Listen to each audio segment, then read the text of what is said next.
매일 성경과 함께하는 아름빛 교회 말씀 묵상, 아름빛 바이블 키트 시간입니다. 2023년 6월 10일 토요일, 오늘 함께 묵상할 본문은 로마서 8장 1절에서 17절의 말씀입니다. 어제까지 묵상했던 로마서 7장은 율법의 연약함을 강조했습니다. 바울은 율법은 우리 안에 있는 죄로 인해서 우리 속에서 일어나는 도덕적인 투쟁을 도와줄 수 없다고 말하면서 새로워진 마음과 새로워지지 않은 육신이 갈등하고 있다고 주장했습니다. 이어진 로마서 8장은 우리 안에 있는 죄와 대조되는 것으로 우리 안에 계신 성령에 대해 소개합니다. 우리 안에 계신 성령이 어떤 사역을 하시는지 오늘 말씀을 통해 살펴보길 원합니다. 오늘은 주어진 전체 본문을 묵상할 텐데요. 특별히 함께 읽고자 하는 말씀은 로마서 8장 5절에서 11절 말씀입니다. 육신을 따라 사는 사람은 육신에 속한 것을 생각하나 성령을 따라 사는 사람은 성령에 속한 것을 생각합니다. 육신에 속한 생각은 죽음입니다. 그러나 성령에 속한 생각은 생명과 평화입니다. 육신에 속한 생각은 하나님께 품는 적대감입니다. 그것은 하나님의 법을 따르지 않으며 또 복종할 수도 없습니다. 육신에 매인 사람은 하나님을 기쁘게 해드릴 수 없습니다. 그러나 하나님의 영이 여러분 안에 살아계시면 여러분은 육신 안에 있지 않고 성령 안에 있습니다. 누구든지 그리스도의 영이 없으면 그리스도의 사람이 아닙니다. 또한 그리스도께서 여러분 안에 살아계시면 여러분의 몸은 죄 때문에 죽은 것이지만 영은 의 때문에 생명을 얻습니다. 예수를 죽은 사람들 가운데서 살리신 분의 영이 여러분 안에 살아계시면 그리스도를 죽은 사람들 가운데서 살리신 분께서 여러분 안에 계신 자기의 영으로 여러분의 죽을 몸도 살리실 것입니다. 1절은 그러므로로 시작하면서 지금까지 이어오던 논의들에 대한 결론을 내릴 것을 예고합니다. 그 결론은 이렇습니다. 그리스도 예수 안에서 생명을 누리게 하는 성령의 법, 즉 복음이 우리를 죄와 죽음의 법인 율법에서 해방하여 주었다는 것입니다. 그 일은 어떻게 일어났습니까? 죄의 심판자이신 하나님께서 직접 해결하셨습니다. 3절과 4절은 하나님께서 죄 없으신 자기의 아들을 죄된 육신을 가진 모습과 같이 이 땅에 보내셔서 그 육신의 죄의 선고를 내리심으로 우리가 율법의 의로운 요구, 즉 거룩하고 완전하게 되는 것을 이루게 하신다고 말씀하십니다. 그런데 4절에서 우리를 육신, 즉 죄의 지배를 받는 우리의 자아를 따라 살지 않고 오직 성령을 따르는 사람이라고 명명합니다. 우리가 성령을 따라 사는 것은 우리가 무엇을 해서가 아니라 우리의 존재가 그렇다는 것입니다.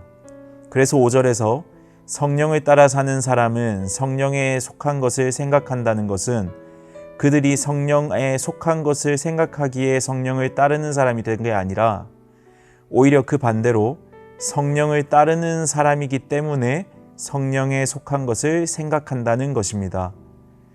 그래서 성령을 따르는 우리는 성령에 속하는 생명과 평화를 생각할 수 있다는 것입니다.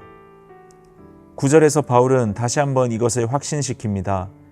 하나님의 영이 여러분 안에 살아계시면 여러분은 육신 안에 있지 않고 성령 안에 있습니다. 여기에서 있습니다로 번역된 부분은 NIV 성경에서 너희가 성령의 지배하에 있다고 번역되어 있습니다. 그러므로 성령이 우리 안에 거하시면 우리는 성령 안에 있는 것입니다. 그러므로 우리가 성령을 소유한다는 것은 우리가 정말로 그리스도에게 속한 자라는 보증이 됩니다.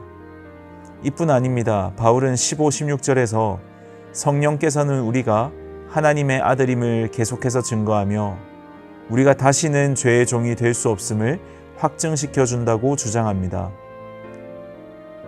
오늘 본문이 말하는 것이 무엇입니까? 그리스도 예수 안에 있는 우리에게 성령님께서 내주하신다는 사실입니다. 그 성령님은 우리의 어떠함으로 인해 우리 안에 들어오신 것이 아닙니다. 오직 우리를 정하시고 부르시고 의롭다 하시고 영화롭게 하신 하나님의 은혜로 말미암아 오셨습니다.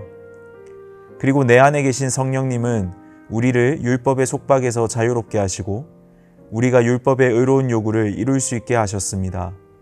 그래서 우리는 날마다 성령을 따라 그분의 일을 생각합니다. 그분은 우리의 영을 살게 하시고 언젠가 우리의 몸도 살리실 것입니다. 그분은 우리 속에 거하셔서 우리가 그분의 방법대로 살지 않으면 견딜 수 없도록 하십니다. 그분의 능력은 우리가 몸의 행실을 죽일 수 있도록 하십니다. 그분은 하나님의 자녀인 우리를 인도하시며 우리가 하나님의 자녀라는 것을 우리의 영에게 말씀하십니다. 오늘은 다른 적용보다 우리 안에 내주하시는 성령님께 온전히 감사하는 하루 되시길 소망합니다.